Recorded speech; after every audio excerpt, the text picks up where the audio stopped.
Hello दोस्तों, कैसे हैं आप सभी। उम्मीद करता हूं कि आप सभी लोग ठीक होंगे। और आज की इस वीडियो में हम बात करने वाले हैं दोस्तों सोलर बैटरी के टाइप के बारे में। काफी सारे लोगों का अक्सर सवाल होता है कि हमें अपने घर में सोलर सिस्टम लगवाना है, तो उसके लिए हम कौन सी बैटरी लें। लेड एसिड बैटरी हमारे घर के लिए सही रहेगी, जेल बैटरी सही रहेगी, लिथियम आयन बैटरी सही रहेगी, या फिर लिथियम फास्फेट बैटरी सही रहेगी। तो आज की इस वीडियो में हम आपके इन सभी सवालों के जवाब देने वाले हैं। तो चलिए दोस्तों, वीडियो को स्टार्ट करते हैं। सबसे पहले यहाँ पर हम बात करते हैं दोस्तों बैटरी के टाइप के बारे में। देखिए दोस्तों, जो हमारी इन्वर्टर बैटरी है, आज तो मार्केट में आपको ढेरों टेक्नोलॉजी और टाइप की बैटरी मिल जाएगी, लेकिन नॉर्मल हमारी जो बैटरी है वो 4 टाइप की है। सबसे पहले आती है हमारी लेड एसिड बैटरी, नंबर 2 पर आती है जेल बैटरी, नंबर 3 पर आती है लिथियम आयन बैटरी, नंबर 4 पर आती है लिथियम फास्फेट बैटरी। बात करें इन बैटरियों के डिफरेंस की, तो जो लेड एसिड बैटरी है ये हमारी लिक्विड इलेक्ट्रोलाइट टेक्नोलॉजी की होती है, जबकि जेल बैटरी हमारी सिलिका मिक्स्ड जेल फॉर्म में होती है। और लिथियम आयन जो बैटरी है इनके अंदर लिथियम सेल का यूज होता है, जबकि लिथियम फास्फेट जो बैटरी है इनके अंदर लिथियम आयन फास्फेट सेल का यूज होता है। तो हमारी जो लेड एसिड बैटरी है इसके अंदर हमें डिस्टिल्ड वाटर डालना होता है। आप लोगों को पता भी होगा, लगभग सभी के घरों में लेड एसिड बैटरी देखने को मिलेगी। काफी साल पहले से ये चली आ रही है। तो इनके अंदर हमें डिस्टिल्ड वाटर डालने की जरूरत पड़ती है, क्योंकि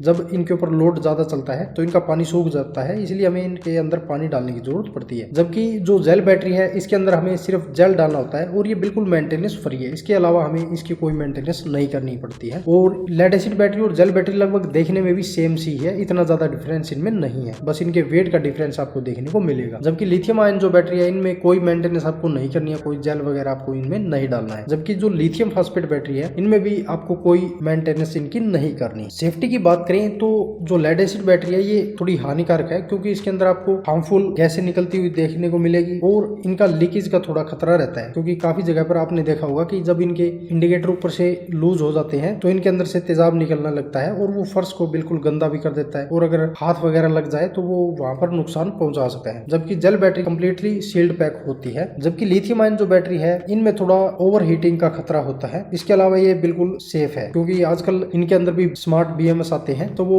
ऑटोमेटिक सेंस कर लेते हैं, और अगर ज्यादा हीटिंग का कुछ ऐसा इशू आता है तो ऑटोमेटिक वो बैटरी को बंद कर देते हैं। Same condition lithium phosphate battery की है, इनके अंदर भी आपको स्मार्ट BMS मिल जाते हैं, ये भी आपको पूरी सेफ्टी देती है। लाइफ की बात करें तो लेड एसिड जो बैटरी है ये आपको 300 से 500 लाइफ साइकिल दे देती है, यानी कि एक दिन में अगर बैटरी को आप पूरा चार्ज करके डिस्चार्ज करेंगे, प्रोसेस को आप 300 से 500 बार तक कर सकते हैं। जबकि जेल बैटरी में आपको ये लाइफ साइकिल 800 से 1200 बार का मिलेगा, जबकि लिथियम आयन बैटरी के अंदर आपको ये 1500 से 3000 बार तक का लाइफ साइकिल मिलेगा। जबकि लिथियम फास्फेट जो बैटरी है इनमें आपको 3000 से लेकर 6000 तक का लाइफ साइकिल मिल जाता है। चार्जिंग स्पीड की बात करें तो जो लेड एसिड बैटरी है ये नॉर्मल चार्ज होती है, थोड़ा टाइम ज्यादा लेती है, और इसको हम कम एम्पियर के साथ में ही चार्ज कर सकते हैं, यानी कि इसको हम ज्यादा करंट देकर चार्ज नहीं कर सकते हैं। इसकी एक लिमिट होती है कि हम इसको मान लीजिए 50 एम्पियर से ही चार्ज कर सकते हैं, तो 50 एम्पियर से ही डिस्चार्ज कर सकते हैं। इससे ज्यादा हम इसको चार्ज या डिस्चार्ज नहीं कर सकते हैं। जबकि जेल बैटरी भी थोड़ी स्लो ही चार्ज होती है, और इसको डिस्चार्ज भी हम स्लो ही कर सकते हैं। अगर एक साथ में हम ज्यादा लोड चलाकर इसको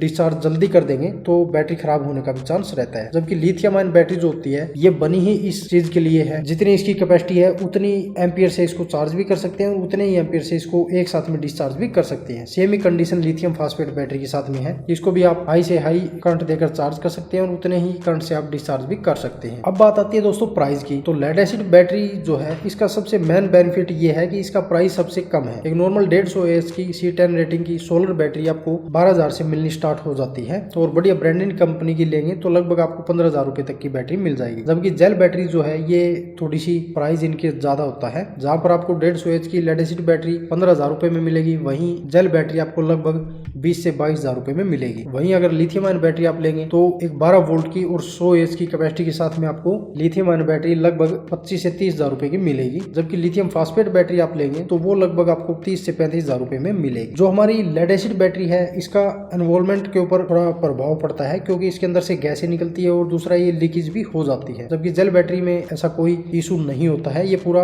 इन्वायरमेंट फ्रेंडली होती है। जबकि लिथियम आयन और लिथियम फास्फेट बैटरी में ऐसा कोई रिस्क नहीं होता है। तो अगर दोस्तों आपका बजट कम है और आपको कम लोड चलाने की जरूरत है तो आप लेड एसिड बैटरी का यूज कर सकते हैं। अगर आपके घर का लोड ज्यादा है और आपको बैटरी बैकअप की भी ज्यादा जरूरत पड़ती है तो फिर आप जेल बैटरी भी ले सकते हैं। अगर इससे भी आपका काम ना चले और आपको लॉन्ग बैटरी बैकअप की जरूरत पड़ती है, यानी कि आपने मान लीजिए 5 किलोवाट का सोलर सिस्टम लगवाया है और आप चाहते हैं कि मैं इसी से अपने घर का सारा लोड दिन और रात चलाऊं, तो वहां के लिए फिर आपको लिथियम आयन बैटरी लेनी चाहिए। चाहे आप लिथियम आयन बैटरी ले सकते हैं या फिर लिथियम फास्फेट, इन दोनों में से आप बैटरी बैटरी चूज कर सकते हैं अपने घर के सोलर सिस्टम के लिए। ज्यादातर इन बैटरियों का यूज बड़े सोलर सिस्टम और ईवी और यूपीएस वगैरह में किए जाते हैं। तो आप अपने बजट के हिसाब से इनमें से कोई बैटरी ले सकते। तो उम्मीद है कि दोस्तों वीडियो आपको जरूर पसंद आई होगी। इसके बारे में यदि आपका कोई सवाल या सुझाव हो तो आप हमसे कमेंट करके पूछ सकते हैं, हम आपका रिप्लाई जरूर करेंगे। मिलते हैं दोस्तों इसी तरह की नेक्स्ट जानकारी के साथ, तब तक के लिए धन्यवाद।